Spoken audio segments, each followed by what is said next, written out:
ಮಸ್ಕಿಯಲ್ಲಿ ಸಂಭ್ರಮದ ಶಂಕರೋತ್ಸವ, ದಾಸಿಮಯ್ಯ ವೃತ್ತಲೋಕಾರ್ಪಣೆ. ಮಸ್ಕಿ ತಾಲ್ಲೂಕಿನ ಸಿಂಪಿ ಸಮಾಜದ ಇತಿಹಾಸದಲ್ಲಿ ಇದೊಂದು ಮೈಲಿಗಲ್ಲಿನ ಕ್ಷಣ.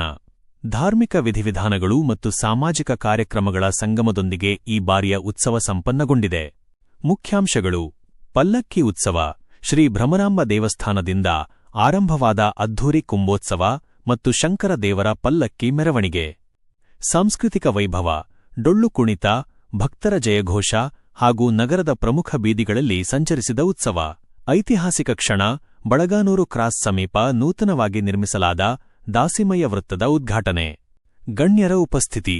ಈ ಸಮಾರಂಭಕ್ಕೆ ಸಾಕ್ಷಿಯಾದ ಪ್ರಮುಖರು: 1. ಮಹಾಂತಪ್ಪ ಚೆನ್ನಿ, ಇಲಕಲ್ಲು ಹಾಗೂ ರಾಚಪ್ಪ ಸರಡಗಿ, ಕಮತಗಿ. 2. ಸುರೇಶ್ ಹರಸೂರ್, ಅಧ್ಯಕ್ಷರು, ಮಸ್ಕಿ ಪುರಸಭೆ. 3. ಶ್ರೀಧರ್ ಬಳ್ಳೊಳ್ಳಿ, ದೊಡ್ಡಪ್ಪ ಬುಳ್ಳ, ಪಂಪಣ್ಣ ನಾಗಲಿಕರ್ ಮತ್ತು ಸಿಂಪಿ ಸಮಾಜದ ಹಿರಿಯ ಮುಖಂಡರು. ವಿಶೇಷತೆ: ಈ ಉತ್ಸವವು ಕೇವಲ ಧಾರ್ಮಿಕ ಆಚರಣೆಯಾಗಿ ಉಳಿಯದೆ ಸಿಂಪಿ ಸಮಾಜದ ಏಕತೆ ಮತ್ತು ಸಂಸ್ಕೃತಿಯನ್ನು ಎತ್ತಿ ಹಿಡಿಯುವಲ್ಲಿ ಯಶಸ್ವಿಯಾಗಿದೆ. ವರದಿ: ಸುರೇಶ್ ಬಳಗಾನೂರು.